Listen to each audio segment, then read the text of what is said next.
Hello, अस्सलाम वालेकुम। कैसे हैं आप लोग? अल्हम्दुलिल्लाह अच्छे होंगे। मैं भी अच्छी हूँ। मेरा नाम है हुमा खानम। आज मैं आपके सामने बेसिक उर्दू का इंग्लिश ग्रामर लेकर आई हूँ, जो कि मैंने पहले भी ग्रामर के कुछ पार्ट्स करे थे, उसी को आज कंटिन्यू करते हैं और बताते हैं कि सब्जेक्ट के आगे और क्या-क्या हो सकता है। मैंने अभी कराया था आपको, आगे मैं कराती हूँ, जो कि वी, यू, दे, इनकी मिसालें दूँगी, इनको समझाऊँगी, आपको बहुत अच्छे से इसको कराऊँगी। तो मैंने अभी कराया था आपको इट और आई, कैसी मिसालें करेंगे, कैसे करेंगे, इट, आई के बारे में, अपने बारे में बात करेंगे। आप अपने ज़हन में रखे करिएगा आगे। अब हम आगे करेंगे वी वी हम। तो आगे मिसालें दूँगी मैं आपको अ, वी की। अ वी माने हम। अब हम अपने बारे में करेंगे। वी को आप दो या दो से ज़्यादा बात करने के लिए इस्तेमाल करेंगे। जैसे कि हम लड़के हैं, वी आर बॉयज़। हम काम करते हैं, वी वर्क। हम खुश हैं, वी आर हैप्पी। तो जैसे कि हम ईमानदार हैं, we are honest. We are student. हम तालिबे इल्म हैं।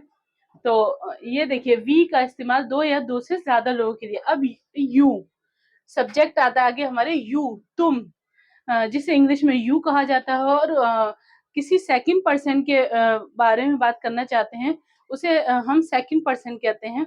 तो फर्स्ट पर्सन हम है, सेकंड पर्सन हमारा है। तो आई और वी को हम दो या दो से अपने बारे में बात करने के लिए अ, हम। इसी तरह अब बात करते हैं। तो यू माने, यू हमारे पास सेकंड पर्सन है, जो कि हम एक शख्स के लिए बात करते हैं। यहाँ पर मैं आपको कंफ्यूजन दूर करती हूँ कि हम प्लूरल क्यों इस्तेमाल करते हैं। वैसे तो हम एक शख्स के बारे में बात करते हैं। अब जो है हम जब भी आपके टीचर कोई क्लास में एंटर होता है, तो वो क्या कहता है teacher? How are you? How are you? तो वो कहता है ना कि दो लोग हों, दो स्टूडेंट हो, या 20 स्टूडेंट हो, तो टीचर आके एंट्री में ही कहता है हाउ आर यू, कहता है। तो वो उस वक्त वो यू का ही इस्तेमाल करता है। वो ये नहीं कहता how are you, you are. वो अलग अलग किसी को नहीं कहता। वो यू का इस्तेमाल दो तरह से हम कर सकते हैं, एक शख्स के लिए भी और एक से ज्यादा के लिए भी हम इस्तेमाल कर सकते हैं। यहाँ पर एग्जाम्पल हम अ, कुछ थोड़ी सी एग्जाम्पल मैं बता देती हूँ आपको। अ,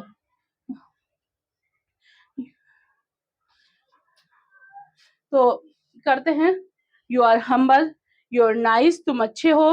तुम उस्ताद हो, you are teacher. You are humble, तुम आजिज हो।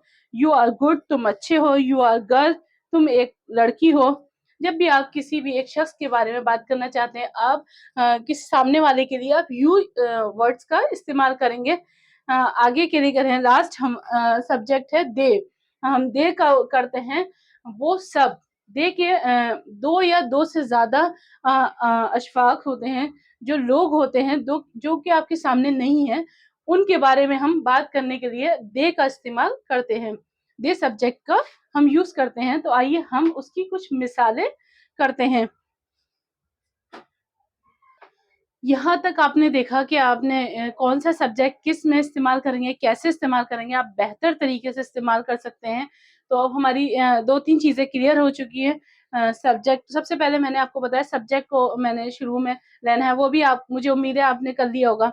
अब छोटा से छोटा सेंटेंस बनाएँगे, तो सब्जेक्ट होना ज़रूरी है। तो दे ईट, वो खाते हैं। एक छोटा-सा सेंटेंस है, लेकिन ये नामुकम्मल होगा अगर आप शुरू में सब्जेक्ट को लेकर नहीं आएँगे। तो कोई भी सेंटेंस उस वक़्त तक मुकम्मल नहीं होगा, जो सही तरह मीनिंग नहीं देगा, जब तक आप सब्जेक्ट को सेंटेंस में शुरू में नहीं लेंगे। ये यहाँ तक कन्फ्यूज़न क्लियर है? अब आगे बढ़ते हैं, लास्ट हमारा बचा है दे। दे है हम सब। तो आपने अच्छे से इसको सीख लिया होगा, सब्जेक्ट को हम कैसे, कहाँ पर, कैसे इस्तेमाल करना है। आप अगर मज़ीद ज़्यादा तरीके से समझना चाहते हैं, तो आप मेरी वीडियो बराबर देखिए और कंटिन्यू करिए और लाइक और सब्सक्राइब भी करते रहिए। तो किसी भी चीज़ को बेहतर तरीके से करने के लिए आपको प्रैक्टिस बहुत ज़रूरी है। ये मैं जिस भी क्लास की आप प्रैक्टिस करें, लेकिन आपके पास ये सेंटेंस है, आप इसको बहुत अच्छे से प्रैक्टिस कर सकते हैं। कर कर सकते हैं आप। अब हम कराते हैं आपको दे, जो आपके सामने नहीं है, उनके बारे में बात करने के लिए आप दे का इस्तेमाल कर सकते हैं। वो दोस्त है, दे आर फ्रेंड्स। वो खाते हैं, दे ईट। वो गाते हैं, दे सिंग। दे सिंग्स। वो उस्ताद हैं, दे आर टीचर्स। वो अच्छे हैं, दे आर नाइस। जो नहीं है सामने, उनके इस्तेमाल करने के लिए आई होप कि आपको ये बहुत अच्छे से समझ में आ गया होगा। आगे की नेक्स्ट वीडियो के लिए जल्दी मिलते हैं। अल्लाह हाफ़िज़।